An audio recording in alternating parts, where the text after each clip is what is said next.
सबसे बड़ी बात। झगड़ा कभी घर में हो तो चुपचाप हो जाओ, भगवान का भजन करने लगो या वहां से चले जाओ। कोई कब तक बड़बड़ाएगा। एक घर में बड़ा लड़ाई झगड़ा होता था। पति पत्नी गुरुजी के पास पहुंचे। गुरुजी, हमारे बीच में बहुत लड़ाई झगड़ा होता है, अच्छा कोई मंत्र बताओ, कोई उपाय बताओ, कोई दवा कुछ तो बताओ। संत जी ने सोचा कि मंत्र यंत्र कुछ काम नहीं करेगा, क्योंकि जाप के लिए कहेंगे कोई करेगा। पंडित जी के पास जाएंगे, पूछेंगे तो बड़े विधान से, पंडित जी ये समस्या। पंडित जी ने एक उपाय का पूरा सिस्टम लिख के दिया। पंडित जी ये तो वो तो करेंगे नहीं, हम कर लेंगे। अरे जो मरीज है वो दवा खाएगा। माता कहती बच्चा तो करेगा नहीं, हम कर ले।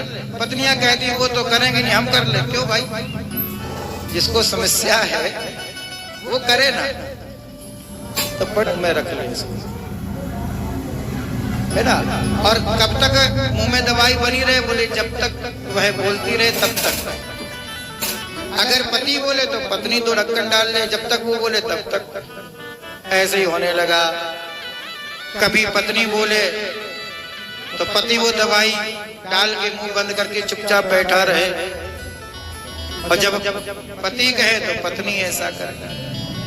अब विचार दोनों ने मन में किया, बोले जब हम बोलते तब तो ये बोलते ही नहीं है, इनसे लड़ने झगड़ने से फायदा क्या है। दोनों लोगों ने आपस में विचार किया, बोले जब हम बोलते तब ये बोलते ही नहीं है। और लड़ाई झगड़ा में तब मजा आता है, आनंद आता है, जब एक कोई कहे तो दूसरा दो कहे, फिर दो कहने में चार कहे, चार से आठ कहे, तब मजा आता। अब एक कब तक बड़बड़ाएगा भाई। उनका धीरे धीरे धीरे धीरे झगड़ा समाप्त हो गया। संत जी के पास गए, बड़ी बड़ी कृपा हुई आपकी, आपने ऐसी दवा दी, हमारे घर का झगड़ा खत्म हो गया। अच्छा इस दवाई का नाम तो बता दो भाई। तब संत जी ने कहा कि वो दवाई कोई दवाई थोड़ी थी, वो तो गंगा जल था। काम किसने किया? काम तो तुम्हारे मौन ने किया है। जो उस समय तक जो चुपचाप बैठे रहे, इस मौन ने ही काम किया।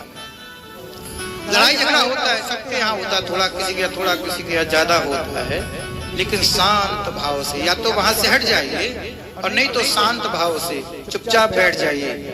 ये सोचो कि जब हमें गुस्सा आता है तब हम बोलते हैं तो ये सुनते हैं, है ना। अब उनको गुस्सा आ रहा तो हमारी भी सुनने की थोड़ी जिम्मेदारी है ना। ऐसी गृहस्थी चलती है।